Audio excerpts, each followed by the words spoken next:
Praise the Lord. प्रभु के नाम की स्तुति हो। एक और बार ग्रेस सेंट्रल के आराधना सभा में जुड़ने वाले सबको हम यहाँ पर स्वागत करते हैं। अगर आप पहली बार आए हैं तो हम आपका दाहिना हाथ देखना चाहेंगे। अगर आप पहली बार आए हैं हमारे बीच में, आज काफ़ी लोग हमारे बीच हैं पहली बार, तालियों के साथ उनका स्वागत करें।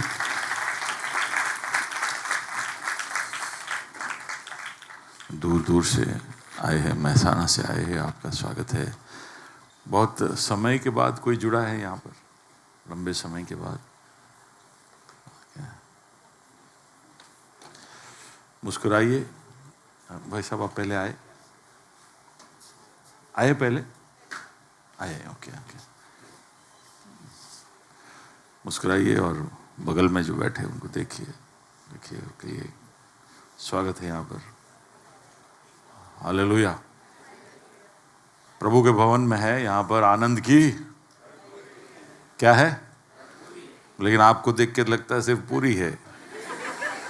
हाँ? यहाँ आनंद की भरपूरी है। आमेन आमेन। प्रभु भला है। आइए हम वचन की ओर जाए। अद्भुत आराधना के बाद आशा है कि आप उसका आनंद ले रहे थे। मेरा तो आवाज बैठ गया तारीफ करते करते। ओके, बाइबल लाए तो उठाए। हम हर बार की तरह ऐलान करेंगे। हम जब ऐलान करते हैं तो हम उसको हमारे जीवन के ऊपर बोलते हैं, हमारे मन के ऊपर बोलते हैं, दिल के ऊपर बोलते हैं। हम खुद को एक और बार याद कराते कि हम जो सुनने जा रहे हैं वो क्या है, और हमारे ज़िंदगी के ऊपर भी इसकी सामर्थ्य और इसके अधिकार को हम बोल रहे हैं। ओके, ये मेरा बाइबल है, ये प्रभु का प्रेरित वचन है, ये जीवित है, प्रबल है, चोखे धार से काटता है, गहराई तक छेदता है, मेरे भावनाओं को परखता है, मेरे विचारों को जांचता है। ये उपदेश के लिए, समझाने के लिए, सुधारने के लिए, शिक्षा के लिए लाभदायक है। ये मेरे वार का हथियार है, मेरे बचाव का रहस्य है, मेरे पाँव के लिए दीपक है, मेरी राह के लिए उजाला है। इसने दिखाया मैं क्या था, याद कराता है मैं क्या हूँ, ये बताता है मैं क्या बनूंगा। इसकी ताजगी के लिए मैं तत्पर हूँ, इसके छुटकारे के लिए मैं बेताब हूँ, इसे सुनने के लिए मैं तैयार। हमारा खुदावन हमेशा हमेशा हमेशा हमेशा महिमा पाए, फजल और इत्मीनान हम पाए। आमीन। हम पिछले लगभग 4 से ज़्यादा महीनों से देख रहे हैं कि किस तरह से हमारे इस ज़िंदगी को देखने के तरीके में एक बदलाव की ज़रूरत है। और वो किस तरह का बदलाव, किस तरह से हमें ज़िंदगी की ओर देखना चाहिए।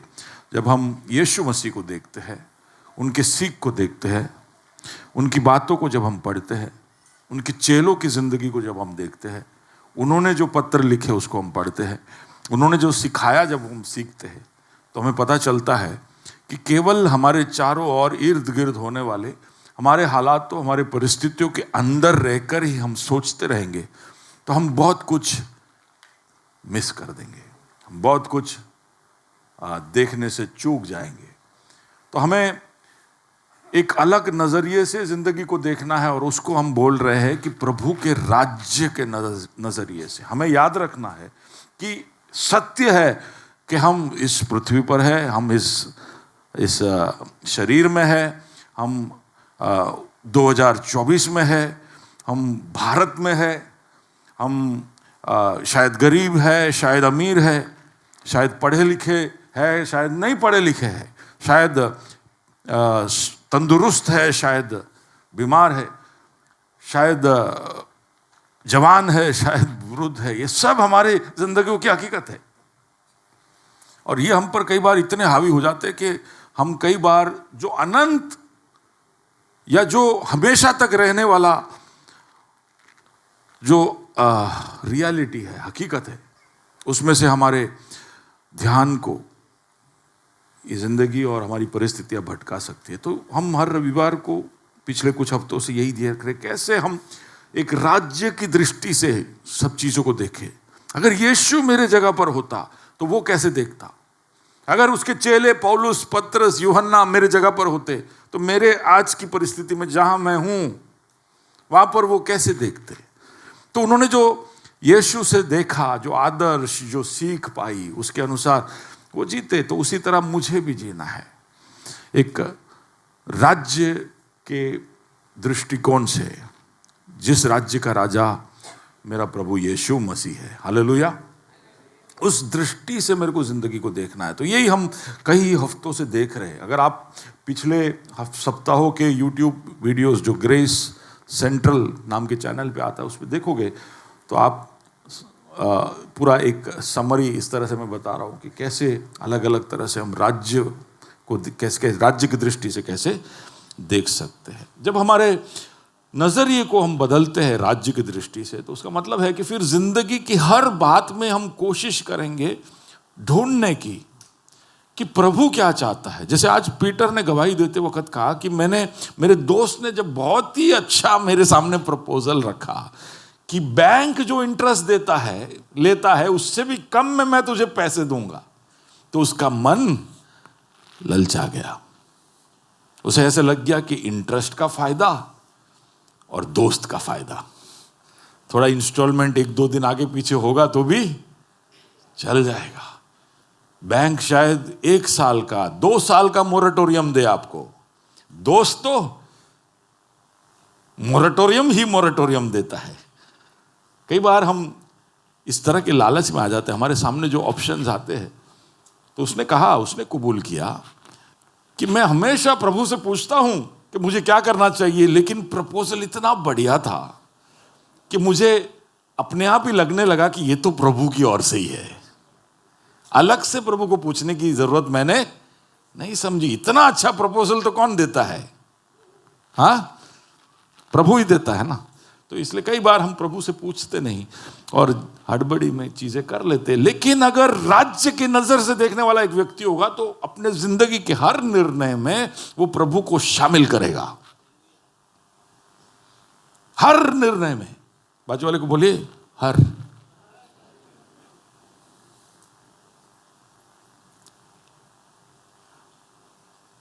कुछ भी नहीं चुकोगे, छोटे से छोटे में भी। आप सोचोगे कि अभी प्रभु को क्यों परेशान करने का इतने। हाँ, हम आप छोटी छोटी बात लेके बॉस के पास जाते हैं क्या? हम नहीं जाते हैं ना। लेकिन एक ही बॉस है इस पूरे सृष्टि में, एक ही ऐसा बॉस है जो माइक्रो मैनेजमेंट बहुत ज्यादा पसंद करता है, और उसका नाम है यीशु। हालेलुया। आपके जिंदगी के हर मामले में, हर परिस्थिति में, हर तकलीफ में यीशु को इंटरेस्ट है। आप दोनों एक दूसरे से कितना भी प्यार करते हो, पति पत्नियों की बात कर रहा हूं या दोस्तों की बात कर रहा हूं, लेकिन फिर भी ऐसा हो सकता है कि आपके कई सारे मामलों में आपके पति या पत्नी को कोई भी इंटरेस्ट। ये मलयाली स्टाइल है। क्या बोला वो? ओह, सुना है कभी ऐसा? अगर आपको नहीं समझ में आता है तो ये सीख लेना। आप केरल जाओ तो ऐसे कर लेना, वो समझ जाएंगे बहुत कुछ। पति पत्नियों में भी ऐसा होता है कि आपके सब बात में आपके पार्टनर को रुचि ना हो। माँ बाप बच्चों से बहुत प्यार करते हैं और उनकी हर बात सुनने के लिए तैयार है, लेकिन उनकी हर बात में उनको रुचि। कई बार ऐसा होता है, मेरे बच्चे बहुत एक्साइटेड आके बोलते तो मैं उनकी पहली 2 बातें सुन लेता हूँ, फिर तीसरे से मेरा ब्लैंक हो जाता है दिमाग। उनको पता नहीं है मैं हाँ हाँ करते रहता हूँ। तो 5 पॉइंट बोलते तो पहला दूसरा सुन ले, सॉरी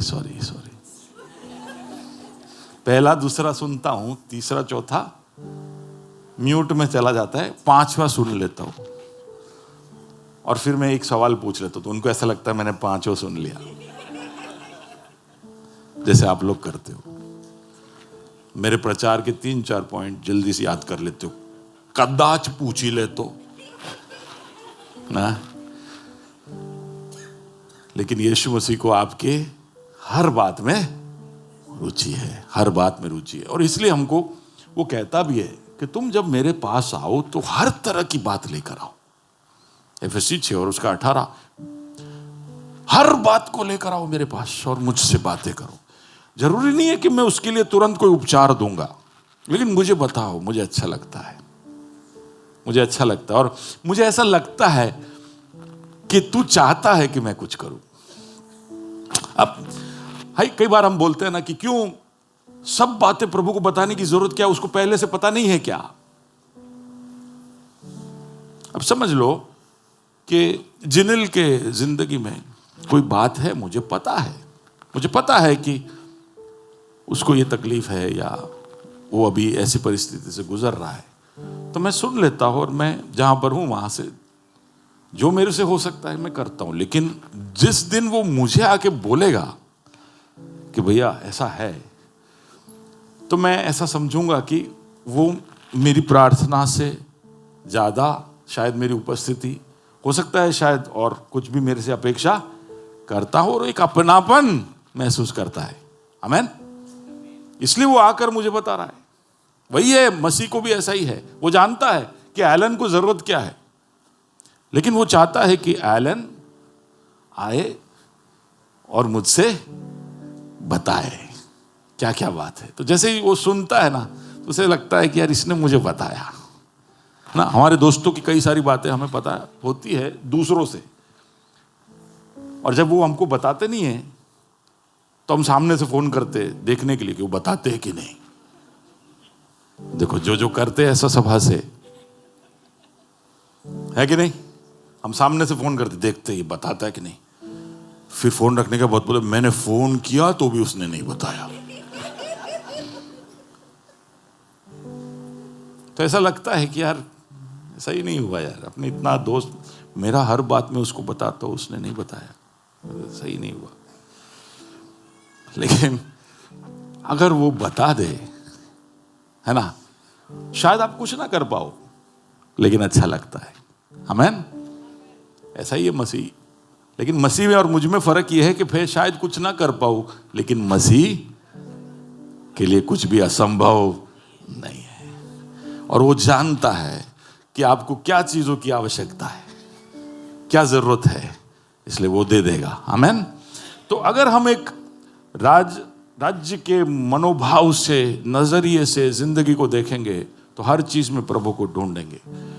हमारे काम करने के तरीके, हम काम को जिस तरह देखते हैं, हमारी नौकरियों को, हमारे व्यवसाय को, हमारे घर के साफ सफाई को, हमारे कबाड़ के अंदर हम चीजों को कैसे रखते हैं, ड्रॉवर कैसे रखते हैं, ये सब के ऊपर फर्क पड़ेगा। अगर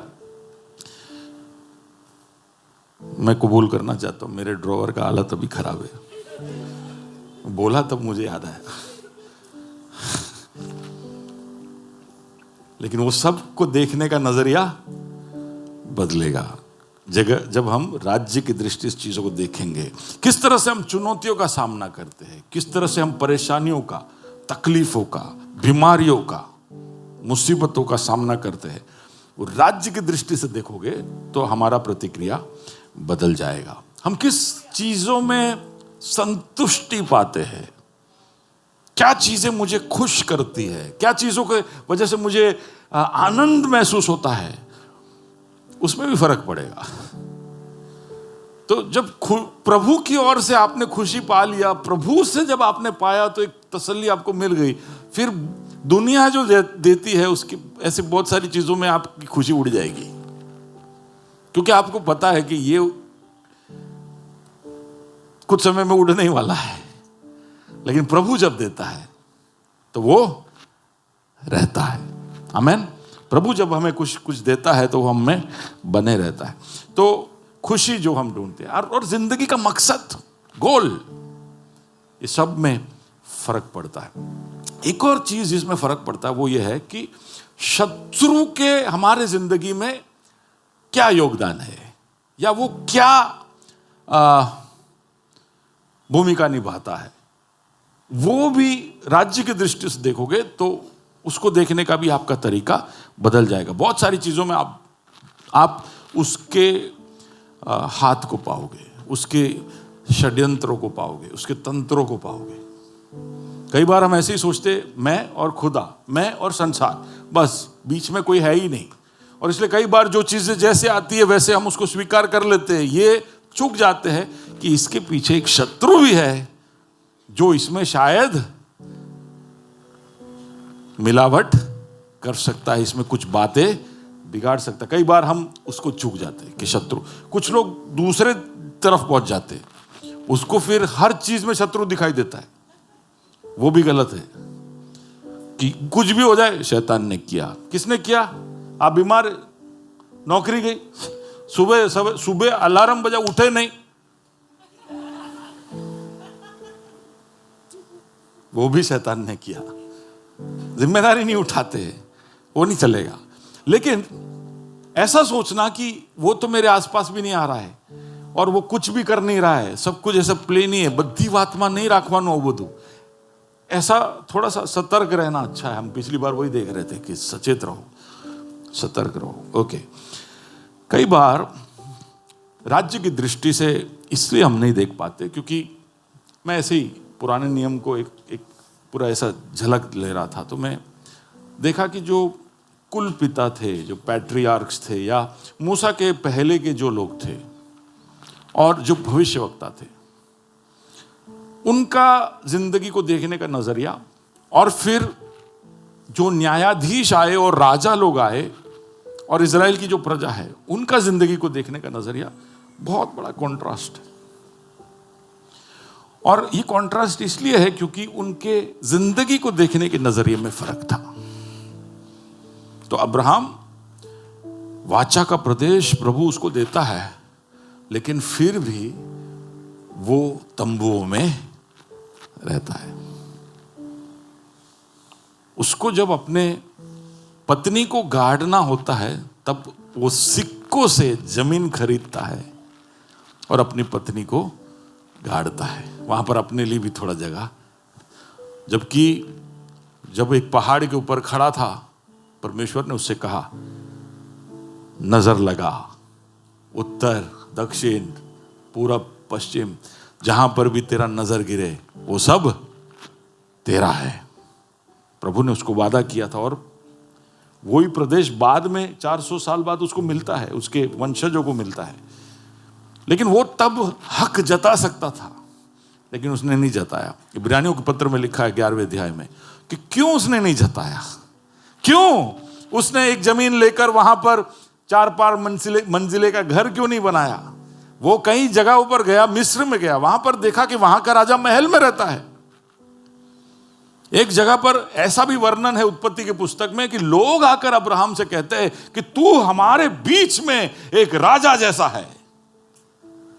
राजा नहीं है, वो अपने आप को राजा घोषित कर सकता था, लेकिन वो फिर भी, बाइबल कहता है कैसे रहा, दानी बहन तंबुओं में रहा। दानी बहन बेचारी नागपुर से इधर तक आई है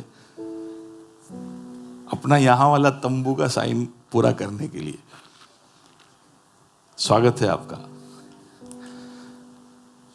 पर अब्राहम ने तंबुओं में इसलिए रहना चाहा क्योंकि वो जानता था कि मैं एक ऐसे घर के लिए तरफ जा रहा हूं जिसका निर्माता, जिसका आर्किटेक्ट, जिसका बिल्डर कौन है? हेलो, परमेश्वर खुद है। तो जो परमेश्वर अगर मेरे लिए घर बना रहा है तो फिर मैं कहां यहां पर घर में बहुत ज्यादा। तो उसने प्रभु के नजरिए से ही सब चीजों को देखा और उस तरह से वो जिया। लेकिन हम देखेंगे कि राजा लोग, न्यायाधीश लोग, वो सब अलग तरह से जिंदगी को देखते थे। तो जिंदगी में जब सफलता मिलती है, माल मिलकत आता है, पैसे आते हैं, चीजें हमारे जीवन में बढ़ जाती है, जब घर में जरूरत से ज्यादा चीजें आ जाती है, तो जिंदगी को देखने का नजरिया फिर उस तरह का हो जाता है। हेलो, आप हो मेरे साथ? राजा लोग थे, न्यायाधीश लोग थे, इन सबको जमीनें थी, घर थे, महल थे, नौकर थे, सेना थे, तो बहुत बड़ा उनका एंटराज था, उनके साथ बहुत बड़ा बैगेज था। तो इसकी वजह से वो हमेशा हर चीज को एक सांसारिक दृष्टि से, जैसा हमारा हालत है आज, हमको भी यही सब चाहिए, हम इसी में हम जकड़े रहते। तो आज मैं उसी दिशा में आपके ध्यान को लेकर जाना चाहता हूँ। हम देख रहे उस दृष्टांत को, यीशु मसीह ने जो कहा मत्ती 13 उसके 24 से 30, हम उसके तरफ नहीं जा रहे ना, पर हम खाली रेफरेंस लेते हुए will go ahead. Parable of the weeds, उसमें हम देख रहे हैं कि शत्रु आकर जंगली बीज बोता है। वो इसलिए बोता है क्योंकि वो हमसे और हमारे प्रभु से, स्वामी से नफरत करता है। तो शत्रु के उस नफरत को हम देखते जा रहे थे। मत्ती 16, इफिसी 6, ये सब हमने देखा। पिछले हफ्ते हमने पहला पत्रस 5 और उसका 8 देखा। उसमें हमने कुछ बातें देखी, कैसे सिंह हमारे इर्द गिर्द इधर उधर डोलता डालता मंडराते रहता है ताकि वो हमें फाड़ खाए, पर इसलिए उसको गुस्सा है कि वो सिर्फ हमारे चारों ओर घूमते रह सकता है, हमें छू नहीं सकता, केवल वहां से दहाड़ मार सकता है। प्रकाशित वाक्य में लिखा है कि वो हमारे ऊपर लांछन या दोष लगाता है और दहाड़ मारते रहता है, लेकिन वो हमें छू नहीं सकता, और इसलिए उसको हमसे बहुत नफरत है। पर पत्रस वहां पर ये बात को कहने के साथ साथ हमसे कुछ बात कहता है, और वो एक बात मैंने पिछले हफ्ते कही, जो उसमें से दूसरा बात मैं आज कहने जा रहा हूं। पहला था कि हम सचेत रहे। क्या करें? जोर से बोलिए, let us B sober. Sober और सचेत या सोबर का अर्थ मैंने समझाया था एक शराबी का उदाहरण लेकर। सचेत रहना यानी अपने पूरे पूरे भान में, अपने पूरे पूरे ध्यान को रखकर, ध्यान से ज्यादा हमारे मन को हम नियंत्रण में रख पाए, हम हमारे पूरे भान में हो, हमारे पूरे संज्ञान में हो, उसको कहते हैं सचेत रहना। जहां पर हमारे सारे इंद्रियों पर हमारा पूरा पूरा कंट्रोल है और हम एकाग्रता के साथ चीजों को जब कर पाए तब हम सचेत हैं। ठीक है, तो हम शराबी जब होते हैं तो हम पूरे पूरे भान में नहीं होते। इसलिए गवर्नमेंट भी कहता है कि गाड़ी नहीं चलाना, क्योंकि तुम सचेत नहीं हो। सचेत नहीं हो तो तुम नुकसान करा सकते हो, खुद को और दूसरों को भी। और अगर हम खुद के नियंत्रण में नहीं है, जैसे कि हम बहुत घबरा जाए, कोई अचानक से कुछ सुनने से हम डर जाए, हमें पता ना चले, तभी भी आप सचेत नहीं हो। तो ऐसी अवस्था में हम ना पहुंचे, इसके लिए हम कोशिश करें, हम एकाग्र, सिंगल माइंडेड, बहुत सारा हमारा काम फैला ना दे, 10 चीजों में हम हाथ ना डाल दे ताकि कोई भी एक चीज भी हम ढंग से ना कर पाए, तभी भी हम सचेत नहीं है। तो मैंने कहा कि कई बार हम बिजी इतने हो जाते, देखो तो उस किसकोली, हिंदी में इसको क्या बोलते हैं, स्क्विरल का, गिलहरी स्क्विरल। तो स्क्विरल को आप केज के अंदर डाल दो, पिंजरे में, तो क्या करेगा?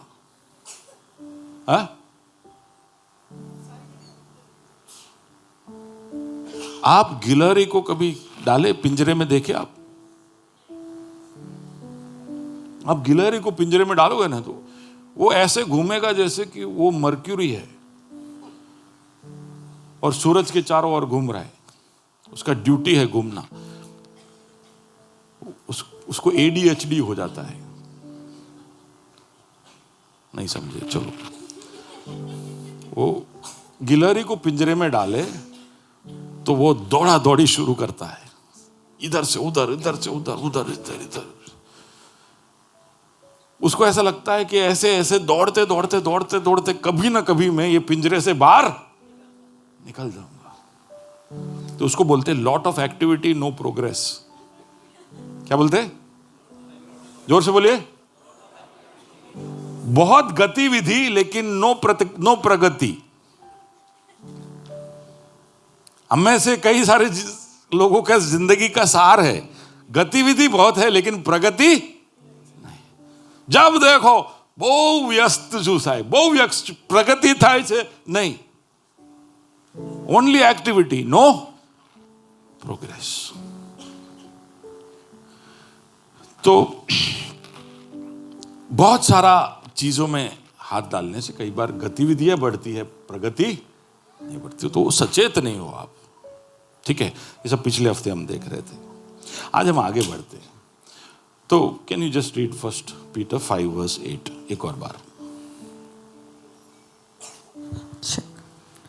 सचेत हो और जागते रहो। सचेत हो और जागते रहो। जोर से बोलिए। कोई बाजू में अगर ऊँघ रहा है तो उसको उठा दो आप और बोलिए जागते रहो।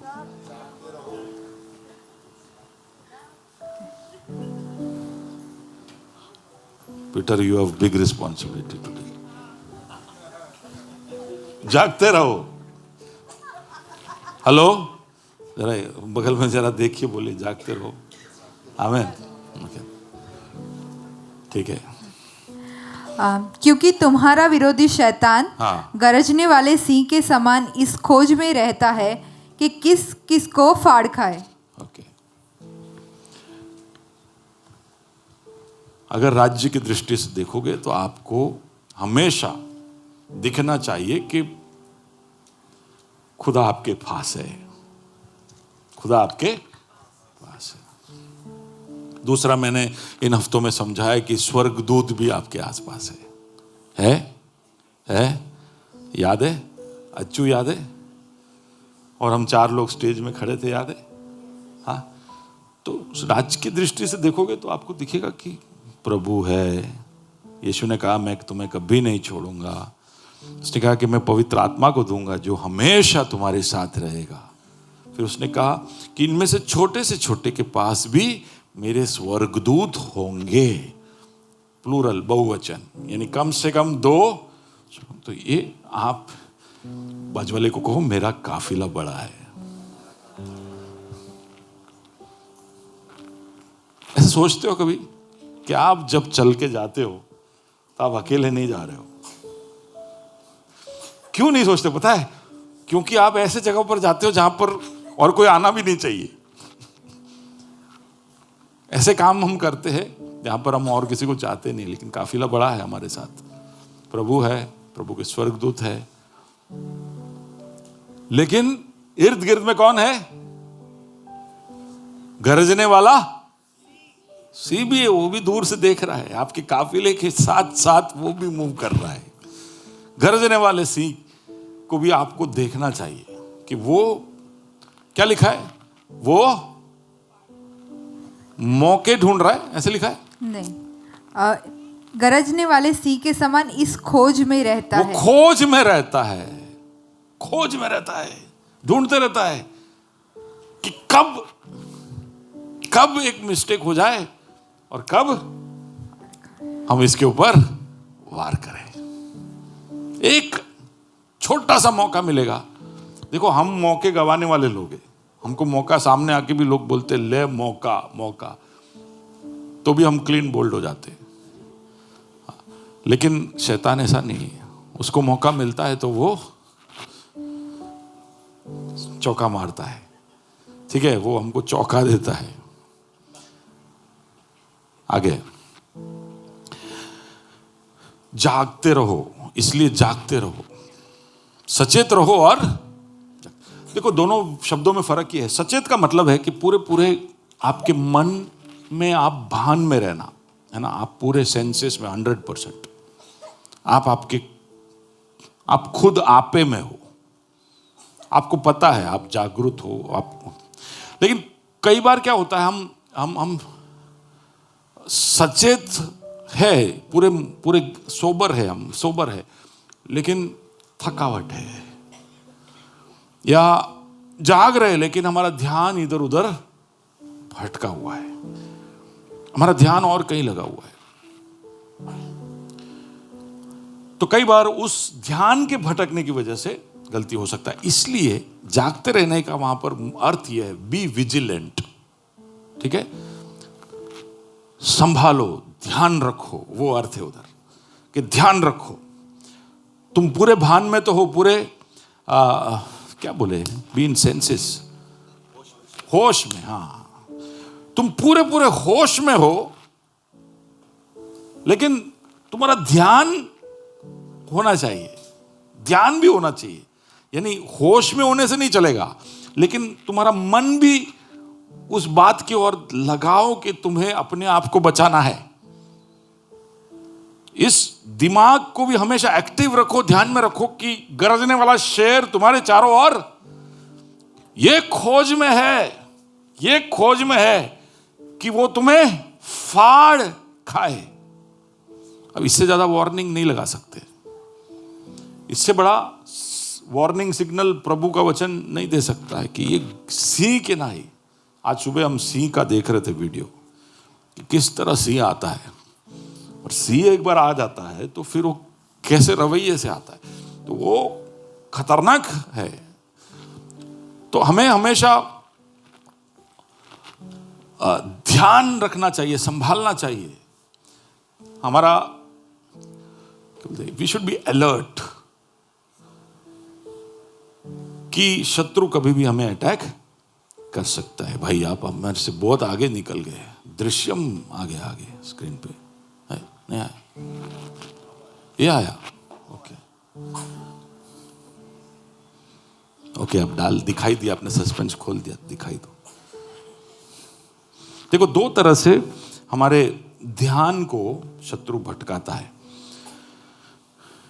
कि हमारा मन और कहीं लग जाए और हमें ध्यान ही ना रहे कि शत्रु है, हमें ध्यान ही ना रहे कि वो मौके ढूंढ रहा है। ठीक है, तो मेरा ध्यान एकदम से दृश्यम 2, कितने लोगों ने देखा है दृश्यम 2? कितने अच्छे लोग हैं। बीच वाले आप लोग से दृश्यम विषम नहीं देखते हो, सब ढिशुम ढिशुम देखते हो। हाँ, दृश्यम एक अच्छा मूवी है, ठीक है, देख सकते हैं, सस्पेंस है, मलयालम में भी है, हिंदी में भी है। तो उसके अंदर हिंदी में भी शायद सेम प्लॉट है ना, सेम प्लॉट है। तो उसमें ये एक पिता होता है जो अपनी बेटी को बचाने के लिए, एक्चुअली बेटी और माँ का किस्सा होता है, बाप उनको बचाने के लिए ये सब करता है। एक लड़का उन पर वार करने आता है, अपने बचाव में जब वो कुछ करते हैं तो वो लड़का मर जाता है। फिर उसको कैसे छुपाया जाता है, पुलिस से बचने के लिए कैसे वो परिवार पूरा प्लान बनाता है कि कैसे हम पकड़े ना जाए। तो उसमें बाप जो दिमाग लगाता है, तो पहले दृश्यम नंबर 1 में तो वो बच निकलते हैं, पर दृश्यम 2 जब आता है तो उसमें वो दिखा रहे हैं कि इसने जो शव जो है वो पुलिस स्टेशन के अंदर ही दबाया होता है, मेन जो जहाँ पर इंस्पेक्टर बैठता है उसी कमरे के नीचे, और किसी को कैसे करके शक होता है, और फिर वहाँ खुदाई होती है और वहाँ से वो कंकाल निकालते हैं, हड्डियाँ निकलती है। अब ये हड्डी वहाँ पहुँची और किसी ने उसको वहाँ जाते देखा कर भी उनको एक गवाह मिल जाता है। तो अब बाप फंस जाएगा, पकड़ा जाएगा। तो ये बाप को जो है पहले से पता चल जाता है कि ये कभी भी ऐसा कुछ हो सकता है और कभी कंकाल निकल सकता है, या उसी वक्त उसको पता चलता है तो वो दिमाग आगे से लगाता है। जहां पर ये कंकाल, पुलिस जब कंकाल निकालेगी ना तो कुछ समय के लिए वो एक पुलिस का स्टोरेज है, हाँ, फोरेंसिक का उनका जो स्टोर है वहां पर ये कंकाल जाएगा, ऐसा वो पहले से अंदेशा लगा देता है। और वो फोरेंसिक का जो स्टोर का जो चौकीदार है उसके साथ दोस्ती करता है, फिर उसको रोज शराब पिलाने ले जाता है, उसके साथ दोस्ती बना के एक दिन जब ये कंकाल आखिर में वहां पहुंच जाता है, यानी ये बहुत दिनों से ये खेल रहा है, दोस्ती बनाता है, और फिर एक दिन वो जब पहुंचता है फोरेंसिक में, उस दिन इसको वहीं पे दारू पिला के, शराब पिला के वहीं पे उसको बेहोश कर वो कंकाल बदल देता है। वो कंकाल बदलने वाला स्टोरी भी अलग से, उसने और कहीं पर एक कब्रिस्तान में एक चाचा है उनके साथ दोस्ती की थी, वहां से एक दूसरा कंकाल उठाया था। हेलो, सबका ध्यान बाइबल से चला गया, हम चर्च में बैठे भूल गए। हाँ, बता ये रहे हैं कि किस तरह से ध्यान भटकाने के लिए वहां पर अजय देवगन या जो भी मोहनलाल जो है वो क्या चाल चलता है और अपना काम निकलवाता है।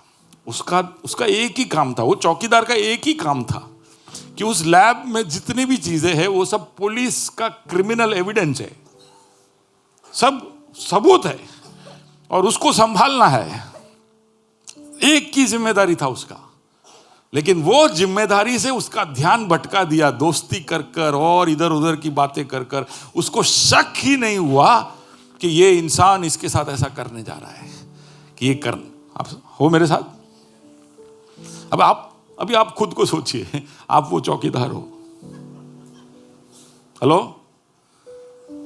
आप वो चौकीदार हो और आपको जागते रहना है। और शत्रु ऐसा नहीं है कि कोई घटना घटे तब आकर आप पे चाल चलता है, वो कई आगे से चाल चलता आ रहा है, ताकि जब समय आए तब आपको वो सुला दे, आपका ध्यान भटका दे और आपके ऊपर वो वार करे। सुन रहे हो? तो इसलिए जागते रहने का मतलब है कि पूरी तरह से आपकी जिंदगी में कुछ भी हो रहा है तो आपको अलर्ट होना चाहिए हर चीज को। इसका नहीं, शकी या संदेही होने का नहीं कह रहा हूं मैं, लेकिन प्रभु के ज्ञान में, उसकी बुद्धि में, उसके अगुवाई में अलर्ट रहना।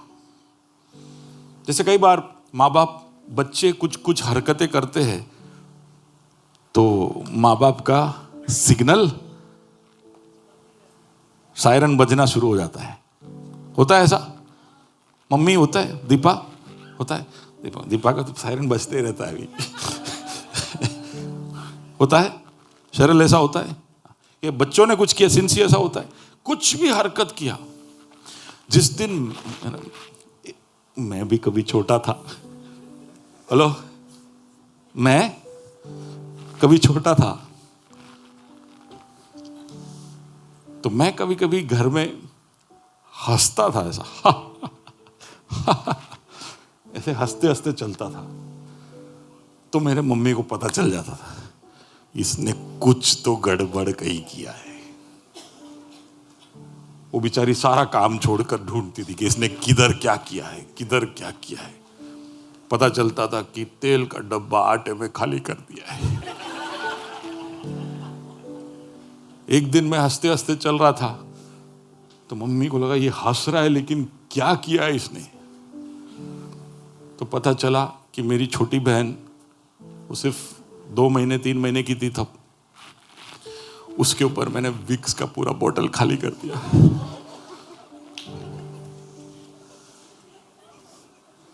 एक दिन नींद में हंसने का आवाज सुना, तो अभी तो बोल नहीं सकते, थोड़ा सेंसर्ड है।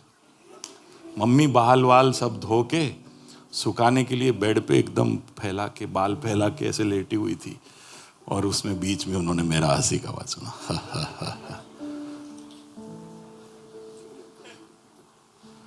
हंसने का आवाज सुना, मम्मी ने ऐसे देखा तो बदबू भी आ गया। आगे नहीं बोल रहा, मौके पे चौंका। तो कई बार ना, कहां थे हम,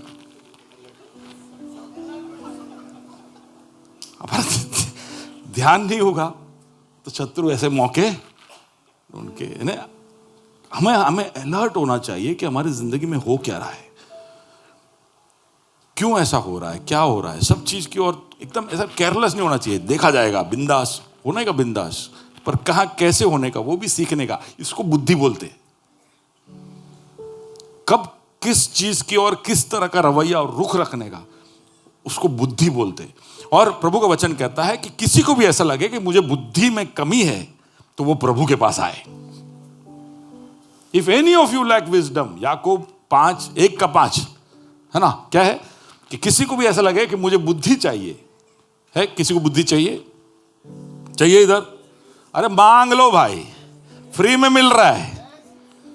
प्रभु का वचन कहता है कि जिसको भी बुद्धि चाहिए, बुद्धि, एक मिनट, कुछ लोग ऐसे सोच रहे बुद्धि यानी फिजिक्स और केमिस्ट्री और बायोलॉजी का सिलेबस अपने आप आ जाएगा, नहीं आएगा, उसको ज्ञान बोलते।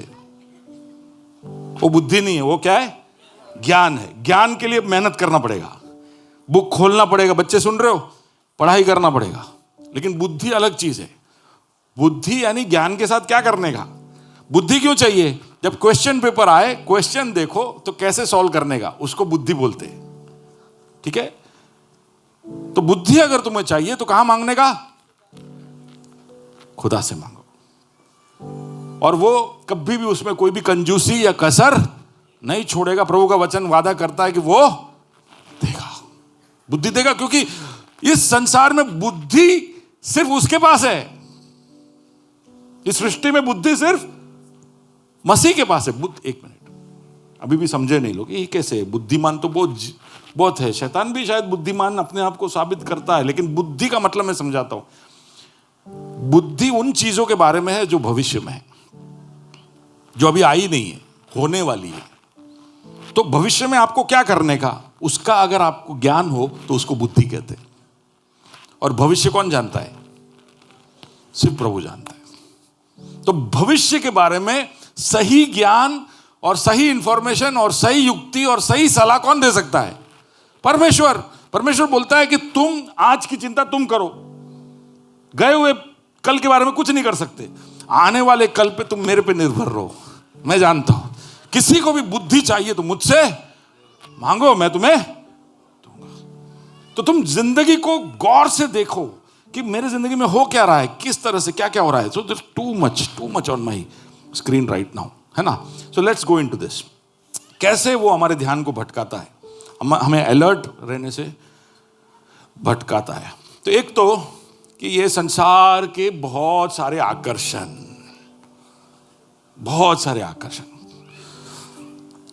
फोन, मैं शुरू कर रहा हूं। फोन,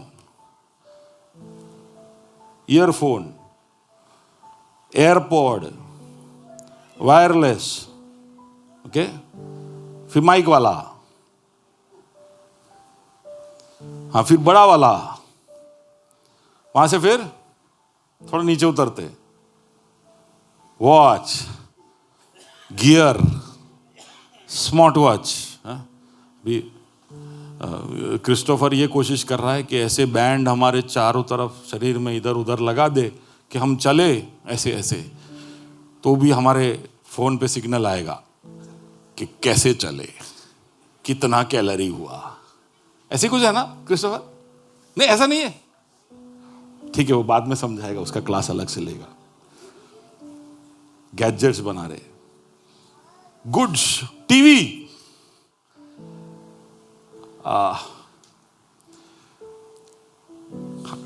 अहमदाबाद में कोई लोकेशन है नहीं, इसलिए छुट्टी में हम जाते किधर है? कहाँ जाते हैं? पहाड़ पे जाते हैं। इसलिए आप कितने थक जाते हो। हम लोग कहाँ जाते हैं? अरे एक दिन के छुट्टी में कहाँ आबू? एक दिन के छुट्टी में तो हम साबु भी नहीं लगाते।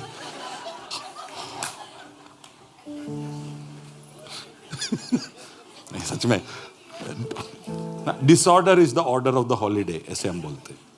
जिस दिन छुट्टी है उस दिन लेट उठने का, उस दिन ब्रश 12 बजे करने का, ब्रेकफास्ट 3 बजे खाने का, मुन्नी 5 बजे धोने का। नहीं कुछ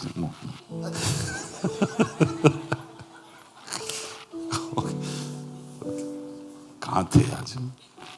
डिस्ट्रैक्शन, गुड्स, गाड़ियाँ, टीवी, आकर्षण। हाँ, कहाँ जाते हम? मॉल में जाते। सबसे आसान है कहाँ जाना? मॉल में। वहाँ खाने का तो मिल जाएगा, खाने का तो लास्ट स्टेशन होता है, उससे पहले तो हमको पसंद है। कितनों को पसंद है ना ऐसे बड़े बड़े दुकानों में घूमना? झूठ मत बोलना, हम प्रभु के भवन में है ना, पसंद है हमको ऐसा। और फिर ऐसे, और एयरपोर्ट वालों को तो पता है कि इनको पसंद है, तो आपका गेट कहाँ होगा? गेट नंबर 1 के लिए आपको 1 किलोमीटर चलना पड़ेगा। गेट नंबर 21 तो बहुत दूर है। आपको ऐसे पूरे वो रास्ता भी ऐसे बनाते, सारे दुकानों के बीच में से जाना इधर से इधर तक ही है, लेकिन इस बीच में 25 दुकान देखते हुए आप जाओगे और उसमें सब चीजें देखोगे। कितने लोग ये चीजों को सब देख के टारगेट बनाते हैं? ये साल का मेरा टारगेट। हेलो, देखो जब पकड़े जाते तभी भी लोग चुप हो जाते हैं। ऐसा हो सकता है।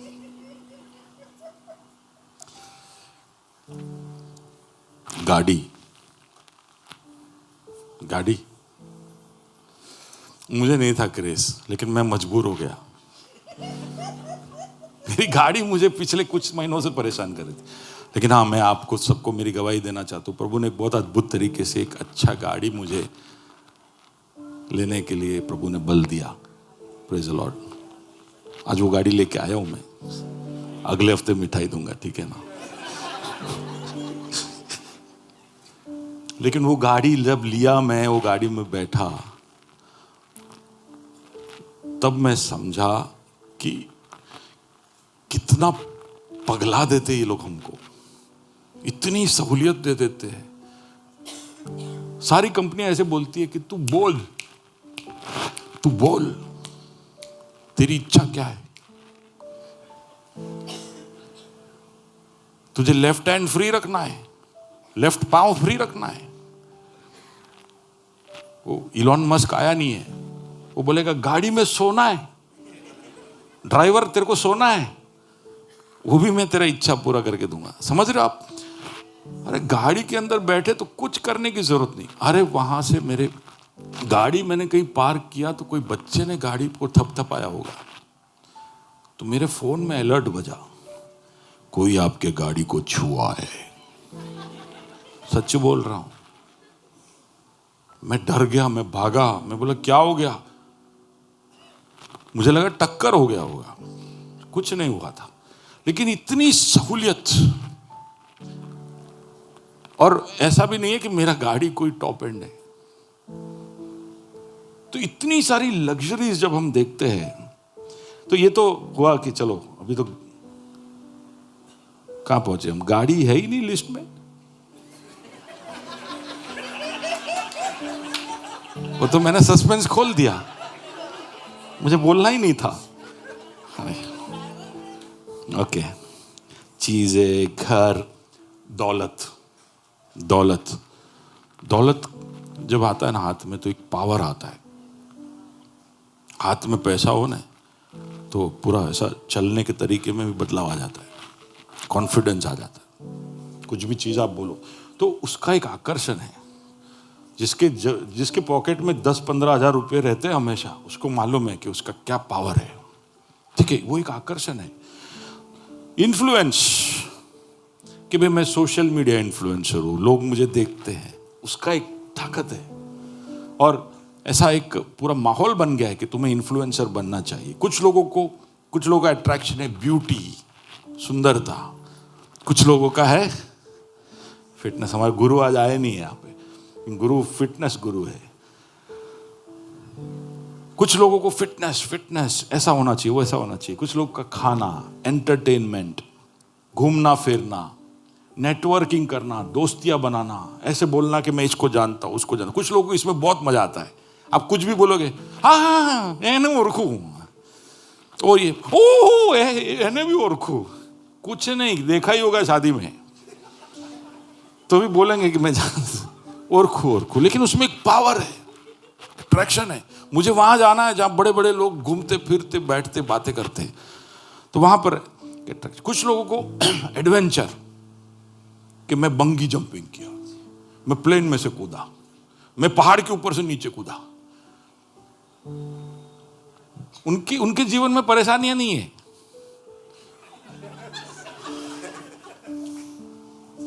ऐसा ही हुआ। देखो, परेशानियां आए अच्छा है, नहीं तो परेशानी को ढूंढ के जाना पड़ता है। गहरी बात है। आप पूछो जो बहुत पैसे वाले हैं ना, बोले तुम क्या करना चाहते हो जिंदगी में? बोले प्लेन से कूदना चाहता हूं, बिल्डिंग से छलांग लगाना चाहता हूं, समुंदर के नीचे जाना चाहता हूं। उसको अपना लाइफ खतरे में डालना है। अपने यहां खतरे से बच रहे, सच बोलता हूं, सच्चाई में आज बोल रहा हूं। खतरे से बच के आप बहुत अमीर हो जाओगे, फिर खतरे की तरफ भागोगे। बाजू वाले को बोलो गिलहरी नहीं बनने का। कुछ लोगों के लिए आकर्षण, एडवेंचर करना है कुछ। ये देखो, कुछ भी हो जाए, पहाड़ पे चढ़ना है।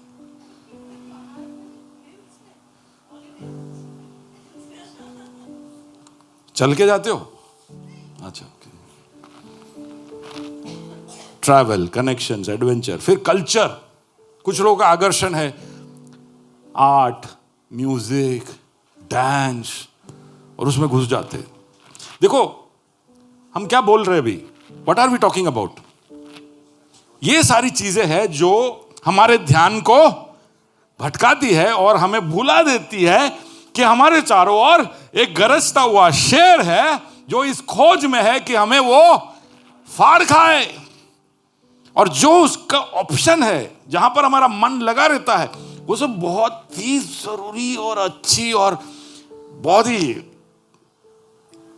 लाइफ में एक टेस्ट चाहिए इन चीजों के लिए, तब जाके आप ये सब सोच सकते हो।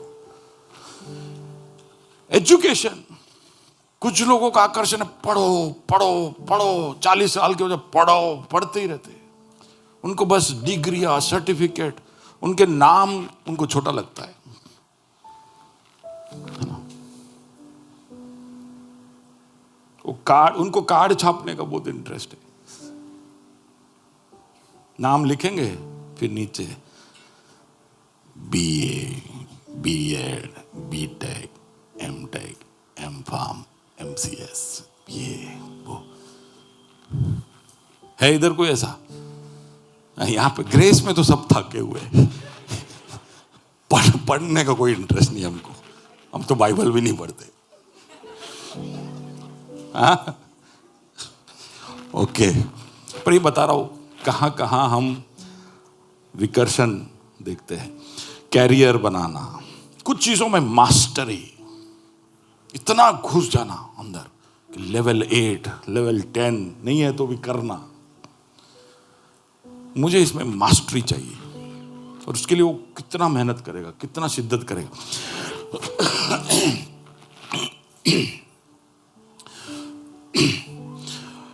जब ये 100 मीटर का रेस दौड़ते, पता है 100 मीटर का रेस, उसमें कितने सेकंड में दौड़े?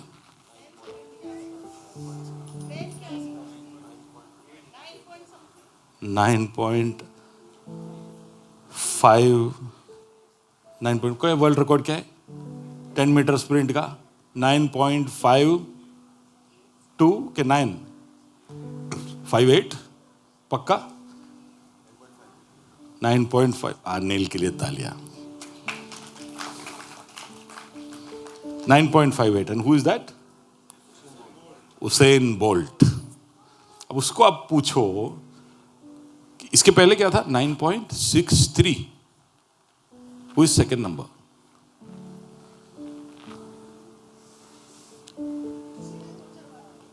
हाँ, पर 9 बहुत समय तक 9.7 ऐसा कुछ था। 9.7, आपको पता है 9.7 और 9.58 में कितना फर्क है?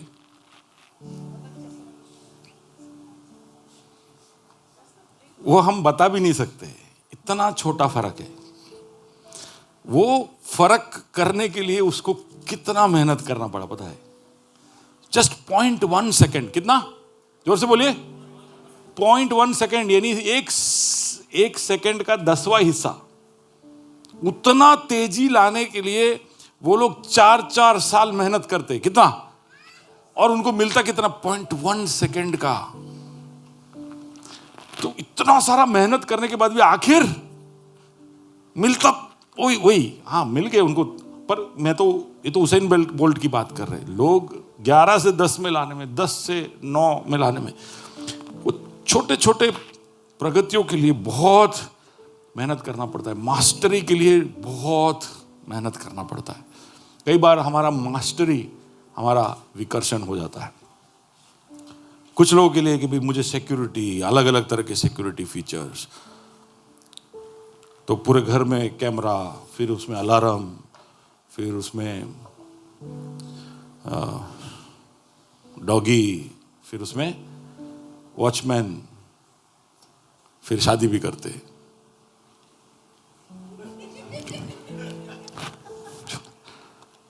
छोड़ो, आज मूड में नहीं हो आप लोग। Security okay.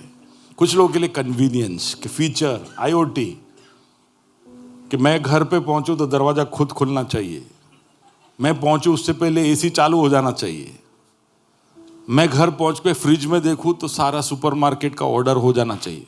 पता है ये सब असलियत है? आपको पता है लोग सिंगापुर, हांगकांग में सब ऐसी जिंदगियां जीते हैं।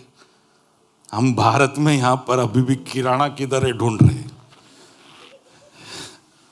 पर वहां पे चीजें घर पे। अब ऐसा सब आकर्षण हमारे चारों ओर हो तो मन ललचाएगा कि नहीं? सच बोलो। और हम क्या करेंगे? हम भूल जाएंगे कि एक शेर है जो गरज रहा है फाड़ खाने के लिए। इसलिए पतरस कहता है जागते रहो। और ये सब के पीछे जब हम जाते हैं ना, हमें बड़ा इनोसेंट लगता है, यार ये तो सब जिंदगी की जरूरत है, इसके पीछे तो जाना पड़ेगा ना यार, अभी तो अपडेट तो होना पड़ेगा ना यार। ये अपडेट के चक्कर में पूरा संसार एक दिन के लिए रुक गया पिछले हफ्ते, आपको पता है। अपडेट हुआ था खाली, ऐसे ही था ना पीटर, छोटा अपडेट। वो बेचारा छुट्टी पे जा रहा था, अपडेट मार के गया छुट्टी पे, वापस आए नौकरी चली गई, नाम भूल गया मैं उसका। अच्छा, जो लोग सोच रहे हैं सू बोली गया, न्यूज़पेपर पढ़ो। जिसको पता नहीं चल रहा है हम क्या बात कर रहे हैं, आपको समाचार पढ़ना चाहिए। रोटी के साथ सिर्फ समाचार लोगे तो नहीं चलेगा, थोड़ा सा आचार। अरे हंस लेने का यार, मैं इतना मेहनत कर रहा हूं तो ओके।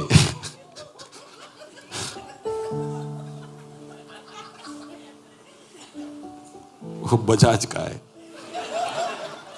थोड़ा लेट स्टार्ट होता है।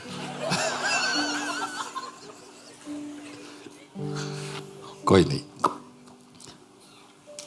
तो हमें वो विकर्षित करता है। कुछ लोगों के लिए हॉबीज, हमारे हॉबीज हमारा म्यूजिक हो सकता है, सुनते रहते फिर हमारा ध्यान उसी में रहता है कि क्या आ रहा है नया।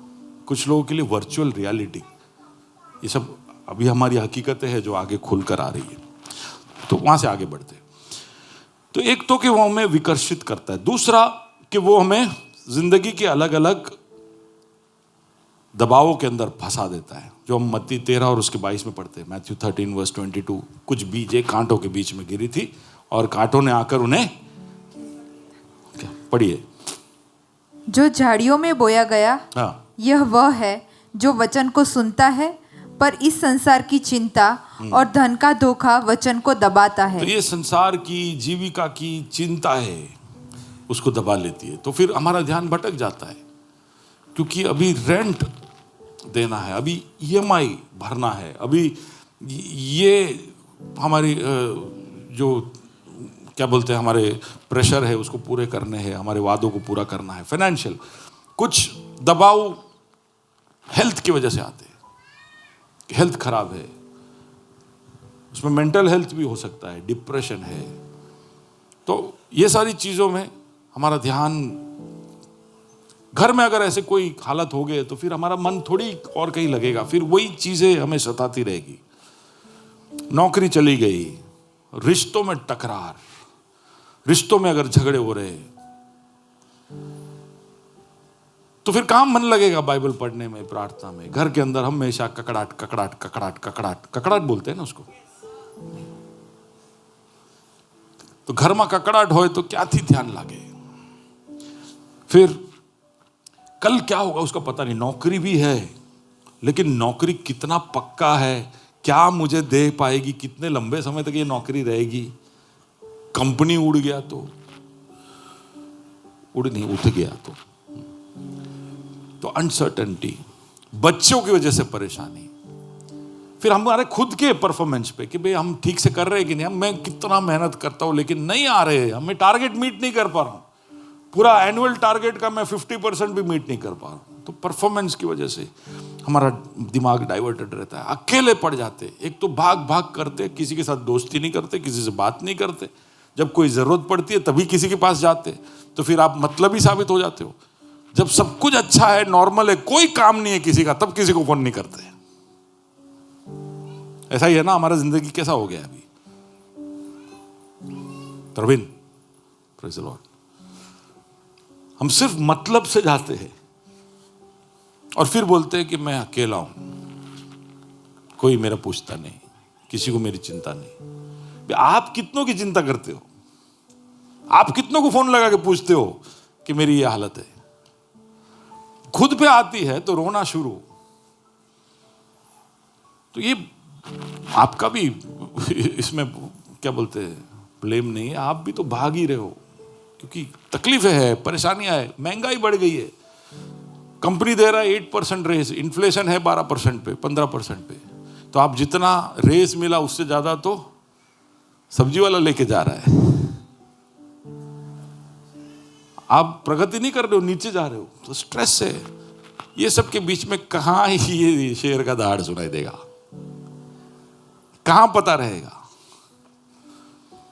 तो ये सब बहुत ही मुनासिब से हमारे जवाब लगते हैं कि यार ये तो सही है यार, क्या कहां से ये सब। पास्टर आप ये सब बोलते हो ना, ये संडे को सुनने में अच्छा लगता है, लेकिन हम जिंदगी में जब उतरते हैं ना तो फिर ये सब याद नहीं रहता है, क्योंकि ये दबाव ही इतना सारा है। हमारा मन इन चीजों पे लगता ही नहीं, क्योंकि ध्यान भटकाने वाली 50 चीजें है। कुछ आकर्षण है और कुछ परेशानियां हैं।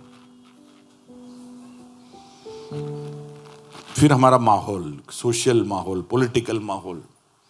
अभी आप सोच के देखिए, बांग्लादेश के लोग अभी क्या, बांग्लादेश के विश्वासी लोगों का ध्यान कहां होगा? या यूक्रेन में जो विश्वासी है उनका ध्यान कहां होगा? तो अगर पॉलिटिकल हालत ऐसी होगी तो हम क्या करें? तो हमारे पास बहुत बहाने हैं, लेकिन ये बहानों को सब जानते हुए भी प्रभु ने पहले से हमारे लिए ये आज्ञाएं वचन के अंदर छोड़ दी है। हमने उठा के कहा, ये मेरा बाइबल है, प्रभु का प्रेरित वचन है, जीवित है, प्रबल है, और यूं हमसे कहता है कि सचेत रहो और जागते रहो, क्योंकि शत्रु तुम्हारे ध्यान को भटकाने के लिए ये सब करेगा। कुछ नए नए आइडिया देगा, ठीक है। कई बार अभी ये, can you just read acts chapter 20, 29 to 31, कैसे कैसे हमारे ध्यान को राज्य की बातों से भटकाता है। मैं जानता हूं कि मेरे जाने के बाद फाड़ने वाले भेड़िए तुम में आएंगे, जो झुंड को ना छोड़ेंगे। तुम्हारे ही बीच में से भी ऐसे ऐसे मनुष्य उठेंगे जो चेलों को अपने पीछे खींच लेने को टेढ़ी मेढ़ी बातें कहेंगे। तो ऐसा नहीं है कि चर्च में बात हो रहा है तो सब सही हो रहा है।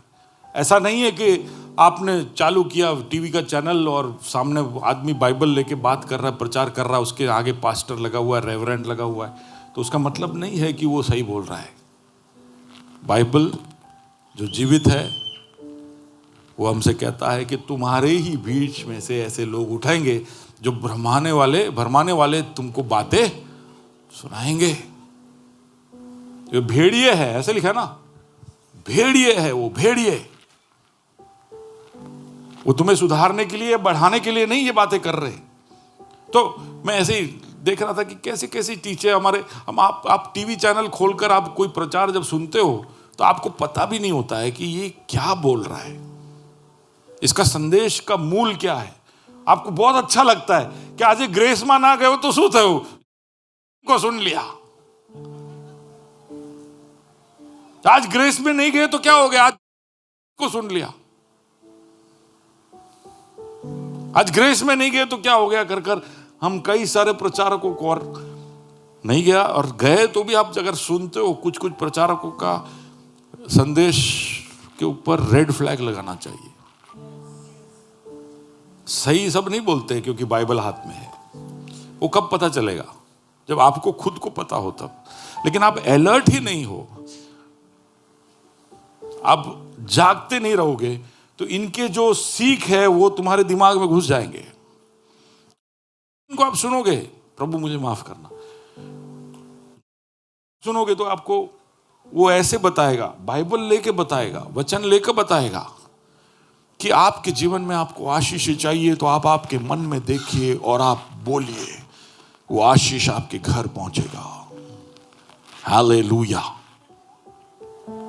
तो उधर 10 लोग प्रेज़ लॉर्ड मन में देखना शुरू भी कर लेते हैं, बोलना भी शुरू कर लेते हैं, और उसमें से 6 को मिल भी जाता है। ये प्रॉस्पेरिटी गॉस्पेल है। हम लोग पास्टर आप खिलाफ क्यों बोल सकते हो? प्रभु के नाम में कर रहा है, करने दो, मैं रोकने नहीं गया। लेकिन हमें ध्यान रखना चाहिए, बहुत कुछ अच्छा करता भी होगा, लेकिन ऐसे ऐसे बातें हमारे दिमाग में घुस जाती है जो हमें सही मार्ग से भटका देती है, जो शैतान को एक मौका हमारे जीवन में देता है कि हमें वो फाड़ खाए। तो प्रॉस्पेरिटी गॉस्पेल है, हाइपर ग्रेस है। हाइपर ग्रेस का मतलब कि तुम पाप करोगे तो प्रभु माफ करेगा, तुम पश्चाताप नहीं करो तो चलेगा, खाली प्रभु को आके सॉरी बोल देने का, तुम्हारी जिंदगी में एक बदलाव की जरूरत नहीं है। ऐसा बोलते नहीं होंगे, लेकिन उनके बोलने का सार वही होता है। इसको हाइपर ग्रेस बोलते हैं। कुछ लोग बोलते हैं कि ये खाली सुनते बोलते नहीं रहने का, जाके गरीबों में काम करने का, उसको सोशल गॉस्पेल बोलते हैं। फिर रिलेटिविज्म का मतलब है कि कुछ चीजें सही है, कुछ नहीं है, तुम्हारे लिए सही है, मेरे लिए नहीं है। गॉस्पेल लेकर ही कुछ, गॉस्पेल की कुछ चीजें आज भी है, लेकिन ये चीजें पुरानी है, अभी आज के 21st सेंचुरी में ये लागू नहीं होते। तो ऐसे कई सारे सोच हमारे दिमाग में भी होगा। न्यू एज का मतलब है कि बाइबल ही को लेना, लेकिन जो पूर्व के देश के जो रिलीजियंस है उसके साथ उसको मिक्स करना। तो क्रिश्चियन योगा, क्रिश्चियन मेडिटेशन, तो ये सब बहुत डेंजरस है, क्योंकि आप दो अलग अलग आस्थाओं को मिक्स कर रहे हो। फिर क्या है, what is that? Progressive Christianity. Progressive Christianity का मतलब है कि कुछ चीजें जो बाइबल में है वो पहले शताब्दी में, उस समय में वो सही था, लेकिन अब दुनिया बहुत आगे निकल गया है 21st सेंचुरी में, तो अब हमें उस तरह से सोचना चाहिए। तो प्रोग्रेसिव वाले कहेंगे कि नरक एक आइडिया है। क्या है? नरक एक आइडिया है, वो एक जगह नहीं है। वो प्रभु ने यरूशलेम के बाहर गहना नाम का जगह था, उसको दिखा के सब थोड़े डरे रहे, सावधान में रहे, इसलिए बोला इट इज मेटाफोरिकल। ये प्रोग्रेसिव क्रिश्चियनिटी। स्वर्ग नरक सब इधर ही है, न्याय भी तुम्हारा इधर ही हो रहा है, ढंग से रहो। और कुछ लोग सोच में पड़ जाते हैं, हाँ रे सही होगा, किसने देखा, लेकिन पता नहीं होगा वचन, तो भरमाए जाओगे। यूनिवर्सलिज्म का मतलब है कि देखो बाइबल में बहुत कुछ लिखा है, लेकिन आखिर में तो प्रभु सबको ही बचाने वाला है। Everybody will be saved. कुछ लोगों को थोड़ा कस्टडी में रखेगा, थोड़े टाइम के लिए जुडिशियल कस्टडी में रखेगा, फिर आखिर में सबको माफ कर देगा, क्योंकि our God is love. Our God is love. तो गॉड इज लव, वो तो गलत नहीं बोल रहा है, लेकिन वो भूल रहा है कि our God is a consuming fire, जला देने वाला आग है। उसको हम भूलकर प्रोग्रेसिव क्रिश्चियनिटी, सेल्फ हेल्प का मतलब है कि खुद को सुधारो, पर्सनालिटी डेवलपमेंट। सुनोगे तो आपको ऐसा बहुत लगेगा, नहीं सुनो ऐसा नहीं बोल रहा हूं, लेकिन कई बार फिर हमारा पूरा ध्यान खुद को सुधारने में लग जाता है, पवित्र आत्मा के ऊपर भरोसा रखे बगैर और मार्गदर्शन प्रभु से ढूंढे बगैर। मैं यहां पर नाम ले रहा हूं तो उसका मतलब नहीं कि आप उनको सुनना बंद करो, लेकिन वो लोग जब सिखाते और सिर्फ उनको ही आप सुनते जाओगे तो कुछ तरह की सीख आपके दिमाग में घुस जाएगी। तो बैलेंस्ड व्यू रखिए। न्यू अपोस्टोलिक रिफॉर्मेशन, अभी आपको पता भी नहीं चलेगा कि क्या हो रहा है, लेकिन कुछ लोग टीवी में आपको दिखेंगे, उनका नाम होगा अपोस्टल। वो एक दूसरे को प्रॉफेट, अपोस्टल ऐसे करके बात करेंगे। उनके चेले उनके पीछे बोलेंगे apostle told us, prophet told us. सुना है? ये अपोस्टोलिक रिफॉर्म मूवमेंट के अंदर हो रहा है। तो कुछ लोगों को मैं मिला था बीच में, तो मैं लास्ट में जब मिल के निकला तो तब मैं चौंक गया। तो जब बोल रहे थे तो मेरे से भी 10 साल छोटा लड़का है वो खड़ा है वहां पर, पास्टर, चलो पास्टर ठीक है मैं समझता हूं, पर लोग उसको पहचान करा रहे थे कि I am so and so, मैं पुणे से हूं, मैं बॉम्बे से हूं, बैंगलोर से हूं। फिर मैं अपोस्टल को मिला। डर लगता है सर, अपोस्टल। पुराने नियम में अपोस्टल बहुत ही ऊंचा स्थान, हम पूरा सॉरी पहले शताब्दी में, पुराने नियम में नहीं, पहले शताब्दी में बहुत ही ऊपर का स्थान था और उसके लिए कुछ योग्यताएं होती थी और प्रभु ने खुद चुना था उनको। हम जिनको भी अपोस्टल बोलते हैं वो सबको यीशु मसीह ने खुद चुना था। उसका मतलब नहीं कि अपोस्टल आज की कलीसिया में नहीं हो सकते, लेकिन ये एक जो टीचिंग चल रहा है जिसमें हर कोई भी प्रोफेट और अपोस्टल बन जाता है, ध्यान रखना। और फिर हम ऐसे सोचते कि तो अपोस्टल है तो इसका तो सब बात सुनना पड़ेगा। पतरस कहता है जागते जागते रहो। प्लीज एक और बार मैं सबके सामने बोल रहा हूं, भाई कोई भी व्यक्ति को व्यक्तिगत रूप से टारगेट करके नहीं बोल रहा हूं, मैं सिर्फ उदाहरण ले रहा हूं ताकि आप समझ पाओ प्रैक्टिकली कि मैं क्या बात कर रहा हूं।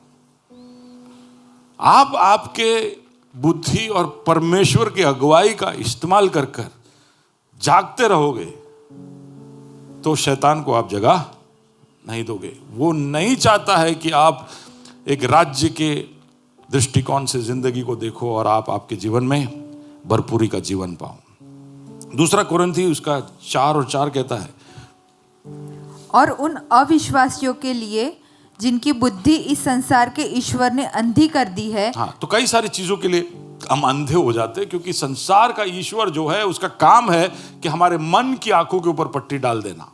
तो हमारी चीजें हमारे सामने है, बिल्कुल हमारे आगे है, लेकिन हमें दिखती नहीं क्योंकि संसार का जो स्वामी या राजा है या जो प्रभु है वो मन के ऊपर पट्टी डाल देता है। ठीक है, तो हमें हम सचेत है, हम जागना चाहते हैं, लेकिन मन पर पट्टी लग गया है तो हम देख नहीं पाते। कई सारी चीजों के ऊपर हमें एक ब्लाइंड आई हो जाएगा हमारा, तो हमें दिखेगी नहीं, हमें दिखेगा नहीं। इसलिए जरूरी है संगति में आना, इसलिए जरूरी है कुछ दोस्तों के साथ प्रभु के साथ आगे बढ़ना। अकेले अकेले बढ़ने में खतरा इसलिए है क्योंकि अकेले अकेले आप बढ़ोगे तो कुछ चीजों के ऊपर आपका ध्यान नहीं जाएगा। You will be blind sided. Johari window याद है? जोहरी विंडो के अंदर एक ब्लाइंड स्पॉट है। कुछ चीजें हैं जो आपको नहीं पता है लेकिन संसार को पता है, लोगों को पता है, या आपके करीबी लोगों को पता है। कुछ चीजें मेरे बारे में होगी जो सिर्फ आप मुझे बता पाओगे। जैसे कि आप शायद बाद में बोलोगे कि सर आपका शर्ट जो है वो पीछे से सही नहीं था। ऐसा है क्या? आज ठीक है, कई बार वीडियो में देखता हूं मैं, फिर सोचता हूं कि यार कोई बोलता क्यों नहीं है। कई बार पूरे वीडियो के बाद में देखता हूं मेरे बाल ऐसे ऐसे होते हैं, तो ये सब क्या कर रहे थे, क्यों मुझे बताते नहीं? ये हाँ आप कर देता हूं, ठीक है, मुझे नहीं दिख रहा है और पूरा प्रचार आप सहन कर लेते हो। बोले कौन बोलेगा, इनके मुंह कौन लगेगा? बोले अपने इधर बैठे उनके हाथ में माइक है, ये कुछ भी बोलेगा। नहीं रोमिल ऐसे बैठते हैं कि गलती से ना निकल जाए आवाज। पर हमें दूसरे लोगों के नजरिए की जरूरत है। प्रभु भी कहता है हमेशा कुछ विश्वासी दोस्तों को बनाओ जिसके साथ तुम उसके आगे उस राह में आगे बढ़ो, जो आपको बताएगा कुछ चीजें जो आपको नहीं दिखती है, कुछ चीजें जो हम करते हैं पर हमको पता भी नहीं चलता है कि हम कर रहे हैं। प्रार्थना के अंदर भी कुछ चीजें जो हम बोलते हैं हमको पता भी नहीं होता है। हालेलुया हालेलुया हालेलुया, प्रभु प्रभु, हालेलुया हालेलुया, यीशु यीशु यीशु, हालेलुया हाँ यीशु, ऐसे बोलते रहेंगे, हमको पता भी नहीं होगा कि हम ऐसा कर रहे हैं, है कि नहीं? फिर कभी कोई ध्यान लेके जाता है तो पता चलता है अरे यार मैं तो ऐसा कर रहा हूं, मैं तो ऐसा हो रहा है। तो कोई ध्यान देने वाला चाहिए। वी आर ब्लाइंडेड, है ना। शैतान हमारे आंखों के ऊपर पट्टी डालता है, कई सारी चीजें हमें नहीं दिखती है, और उन चीजों की वजह से भी हम कई चीजों को देख नहीं पाते। ओके, और फिर हर चिन्ह और चमत्कार से हमें आकर्षित नहीं हो जाना चाहिए। कहाँ यहाँ पे चिन्ह हो रहा है, यहाँ चमत्कार हो रहा है, यहाँ ये हो रही है। अभी साउथ गुजरात में कोई आए थे, तो हमारे यहाँ पे बेचारे एक भाई साहब, उनको मैंने कुछ काम दिया था प्लास्टर करने का, 5 दिन की छुट्टी लेके गए। तो मुझे लगा बीमार हो गया, तो मैंने पूछा भाई साहब किधर गए थे? बोले मैं व्यारा गया था। व्यारा ही हुआ था, व्यारा गया था। बोले क्यों? बोले वो आए थे। नाम लूं मैं? देखो ये ना ही बोलेगा। बोले किसी का तौहीन मत करो।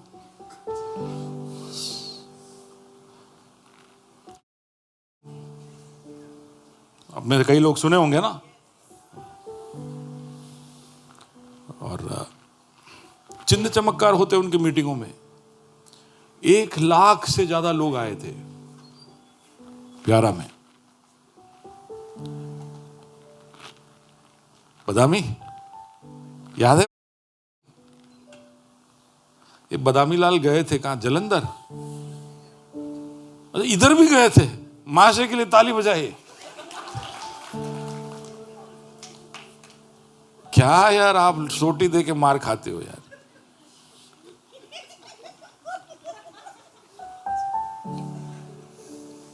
जय खड़ा हो जा।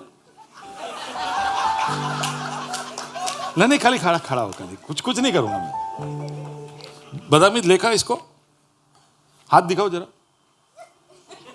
इसका नाम है जय। इसके पापा ने वो मीटिंग किया था व्यारा में, यानी जबरदस्ती बेचारे फंस गए थे। ऐसा ऐसे ही था ना। अब उनसे मिलना, वो बताएंगे कि वहां क्या हुआ था। हमने 2 हफ्ते पहले यहां पर प्रचार किया कि यीशु, नहीं शायद लाइफ सेल में किया, यीशु के कुछ चेले आकर बोलते तेरे नाम में ये लोग चंगाई कर रहे थे, तो हमने उनको रोका। यीशु ने कहा मत रोको उनको, जो हमारे विरुद्ध नहीं है वो हमारे साथ है, करने दो। तो हम कोई उनके इन सब के कामों को रोकने नहीं जा रहे, पर हम आपको इतना ही कह रहे हैं कि जागते रहो। हर जगह पर भाग भाग मत करो, वे इधर ये आया इधर वो आया, ऐसा नहीं होता है। आपने एक बार यीशु को पा लिया तो फिर यीशु को सबसे पहला स्थान दीजिए, फिर आपको उससे बड़ा कोई नहीं मिलने वाला है। कोई भी बड़ा धुरंधर आ जाए उसके पीछे मत भागिए। आपको यीशु मिल गया, उससे बड़ा कुछ नहीं मिला। यीशु के साथ साथ ये पढ़ने सीखने समझने का एक प्राप्ति और सामर्थ्य पवित्र आत्मा के द्वारा भी मिल गया। इसको पढ़िए, वो है साथ में तो काफी है। लेकिन इधर मेहनत नहीं करेंगे तो फिर हमको इधर उधर भागना पड़ेगा। तो टीवी पे हो या लाइव में हो, कहीं पर भी ऐसे सब आए तो जागते रहो, क्या हो रहा है। हर चीज जो आप देखते हो आपको समझना है कि वहां क्या हुआ था, तो आप जय से मिलो, वो आपको बताएगा कि वहां क्या हो रहा था। चीजें हुई होगी लेकिन बहुत कुछ नहीं हुआ है। हम जो सुनते हैं वो सब सही नहीं है। कई बार हम जो पढ़ते देखते हैं वो भी सही नहीं होता है। इसलिए हमको परख चाहिए, इसलिए हमको जागते रहना चाहिए। आमीन। प्रभु हमारी मदद करेगा। हालेलुया। पता नहीं आप आज क्या सोच रहे हो, लेकिन आइए हम प्रभु के विश्वास योग्यता के बारे में कहें। और अच्छा, मैं ये भी ऐड करना चाहता हूं, मैं भी यहां भी कुछ भी बोलता हूं तो आप मान मत लेना। विश्वास योग्य, what's the skill? Can I help?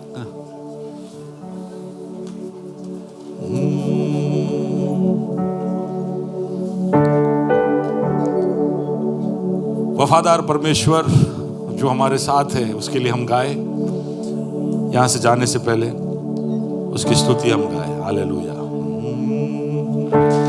विश्वास योग्य परमेश्वर है तू, पर मैंने इस जीवन में तू ना बदलता, बंद आंखों से भी मैं करता भरोसा।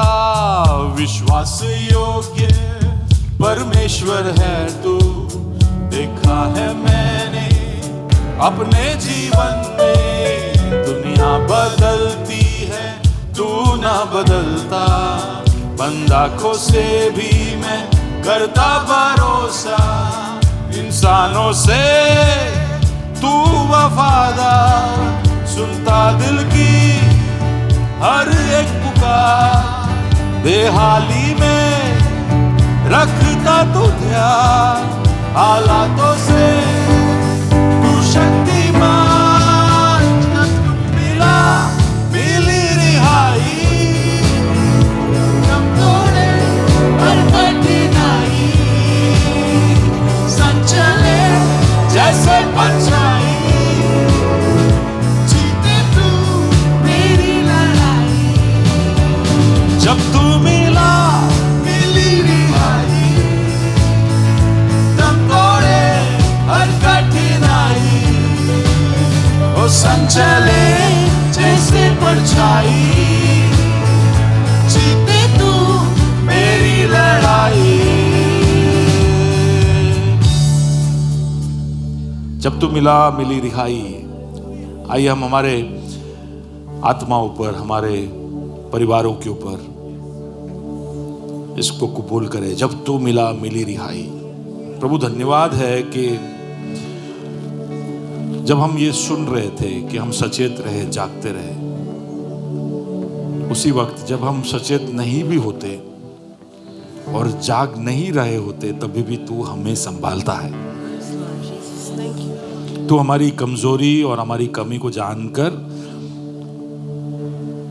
तू हमारे लिए वहां एक ढाल बनकर खड़ा रहता है, इसलिए धन्यवाद। अगर हमें हर जगह हमारी बुद्धि को, ध्यान को लगाना पड़ता तो हम फंस जाते खुदा, क्योंकि हम बहुत सीमित हैं। ये तू जानता है। तू चाहता है कि हम उस दिशा में बढ़े। आज हमने जो कुछ भी सुना उस दिशा में हम बढ़ना चाहते। खुदा हमारी मदद कर। एक क्षण हम बगल में जो है उनके लिए प्रार्थना करें। एक क्षण ले, आपकी दिल की गहराई से कहे कि प्रभु मेरे भाई मेरे बहन की तू मदद करना। आज हम मिलकर तेरे संदेश को सुन रहे थे। हो सकता है कि चाहते हुए भी, तुझसे बहुत प्यार करते हुए भी, जिस तरह से आज हमने सुना वो तेरे वचन के अनुसार जागते नहीं रह पाता होगा, क्योंकि उसका मन इधर उधर भटक रहा है, कई चीजों में लगा हुआ है। संसार के आकर्षण में हो सकता है, जिंदगी की तकलीफों की वजह से हो सकता है, भरमाने वाले सीखों की वजह से या बातों की वजह से हो सकता है। हो सकता है कि कुछ चीजों को वो देख नहीं पा रहा है, समझ नहीं पा रहा है। कुछ भी हो सकता है खुदा। हम चाहते हैं कि हम जागते रहे, हम एक राज्य के दृष्टिकोण से हमारी जिंदगी को देखें, हम सचेत रहे, जागते रहे, सचेत रहे, जागते रहे। प्रभु जी मेरे भाई मेरे बहन के जीवन में तेरी मदद बोलता हूं, पवित्र आत्मा तेरी उपस्थिति बोलता हूं, तेरे धार्मिकता के लिए एक भूख और प्यास बोलता हूं। प्रभु जी तेरे वचन की गहराइयों में उतरकर तेरे साथ के संगति में और भी घनिष्ठता में बढ़ने के लिए तू उसकी मदद करना। परिवार समेत प्रभु जी तेरे और करीब आ पाए, उसके लिए तू उसकी मदद करना। शत्रु उसके आसपास आने ना पाए, वो मौके खोज ना पाए। जो पट्टियां वो हम पर लगाता है वो उस पर लग जाए। प्रभु जी इन सबको तो सुरक्षित रखना। हालेलुया। रोशनी बन के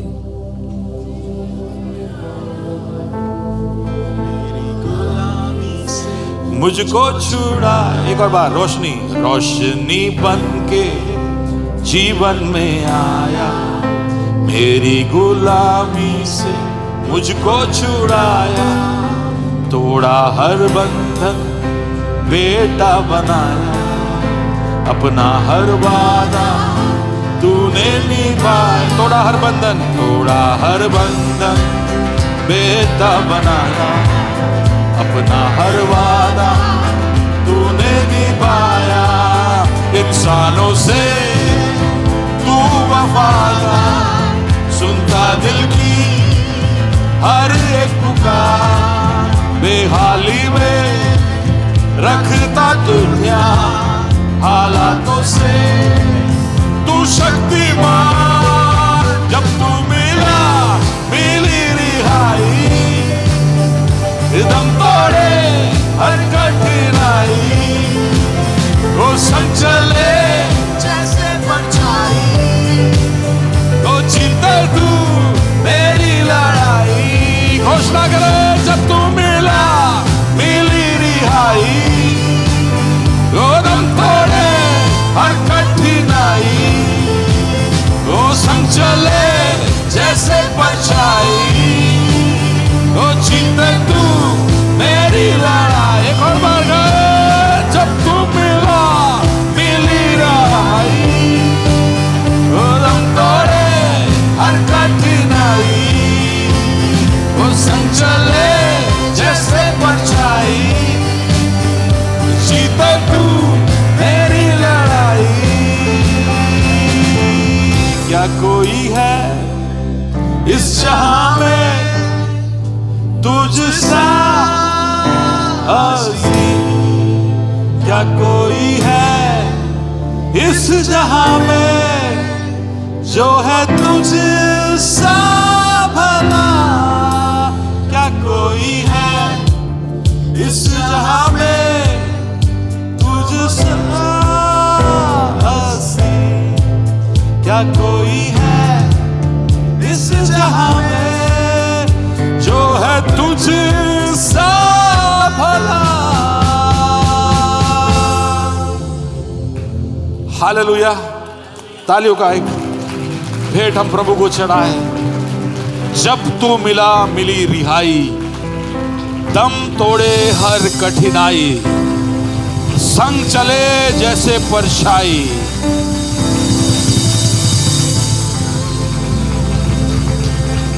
धन्यवाद खुदा, जागते रहने के लिए हमारी मदद करना। हम सबको तू जयवंत बना रहा है, इसलिए धन्यवाद। हम सबके जीवनों को तू आगे बढ़ा रहा है तेरे हित में। प्रभु जी, हमारे अरमान सपने कई सारे होंगे, लेकिन हम चाहते हैं कि तेरा हित हमारे जीवन में पूरा हो, तेरी योजना है, तेरा उद्देश्य हमारे जीवन में पूरा हो। उसके लिए तू हमको बढ़ाना। हम तुझे आज़ादी देते खुदा कि हमारे जीवनों को इस तरह से तू बदल, या उसमें तू दखल अंदाजी कर कि तेरे उद्देश्य को हम पूरा कर सके, तुझे महिमा मिले। आए वो सबको तेरे हाथों में सौंपता हूँ, यीशु मसीह के नाम से मांगता हूँ, आमीन।